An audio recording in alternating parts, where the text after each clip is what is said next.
A manufactured virus made necessity of artificial wombs for pre-made babies. At the turning of the century, we were witnessing bastard factories recreating flawless facsimile, mass production, mothering, reproduction programming, organics mixed with fast-fixed ceramics, soul-free chassis come into being, blank smooth frames of designer breeding, tabula rasa man-machine, DNA data mate, cybertechnology, science empirically outperforming and perfecting, evolutions playing, manipulating, building, bettering, atoms synthesized, bodies still cooling, God sweating in his garden working, pruning his trees and grave digging, aborting for eternity, every soul formatted, a highly mobile schematic featuring nanites, robotics, advanced biology, streamlining symmetry, the faces and features torn away, eyes and ears cheaply exchanged, cold steel snares, mouths became poured plastics formed to anatomical norms, hallucinations of horrors becoming newborn, no time for families left to mourn, these products for conquest quick sent to war.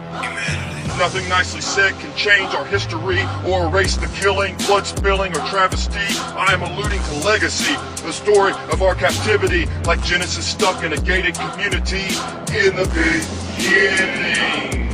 Separate transnational entities began competing and conditioning the citizenry for military servicing, plotting apocalypse, blessing the ascendancy of big red buttons triggering their bidding and producing weak bodies and minds, lacking identity, happily purchasing the corporate brand of men and society. Consumerism was just the beginning, with portability, high resolution dizzying, and oh yeah, the noises ringing and beeping, birds chirping, vanishing, clear water damned, ceased flowing, while the big five companies controlling the mainstream reality shouted down naturality and loyalty to tribal and familial tendencies, the ownership of industry easily attaining brain training of thoughts and time taking and ticking supremacy, a mind bomb making insurgency, their guiding philosophy hinging on the certainty of ignorance and apathy, the simplicity of the mentality underwriting Orwellian and Huxley authority is a cadence akin to retreating police at a peaceful march that starts rioting.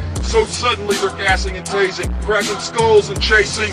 It's survival of the fittest until the guns go live firing. Bullet snaps, synapses, psychopathic police state mathematics, figuring a possibility for criminality and everyone breathing. Suppression surpassing artistry when guiding the morality and worldviews, regulating, dictating the whim and fancy and the intake of calories, oxygen and energy. This road to serfdom was one quickly sickening to those seeking liberty and non-dependency, independent of taxing and Ponzi pyramiding. Truth is treason in the empire of lies. Democracy is the bagman left holding the worthless paper and useless musings of pretentious god kings and imperial economies.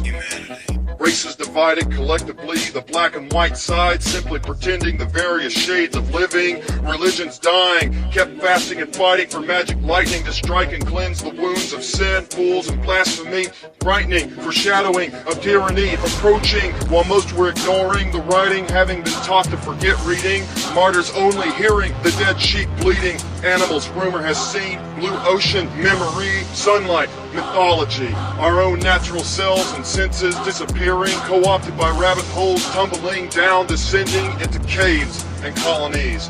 Thermal heat generating, our last chance at saving this human race from fading, uncorrupted by wiring and microscopic soldering, God's eye still burning, turning earth to searing hellfire and nuclear scarring. The old soldier rests, finally smiling at the irony of making peace or profit by fighting.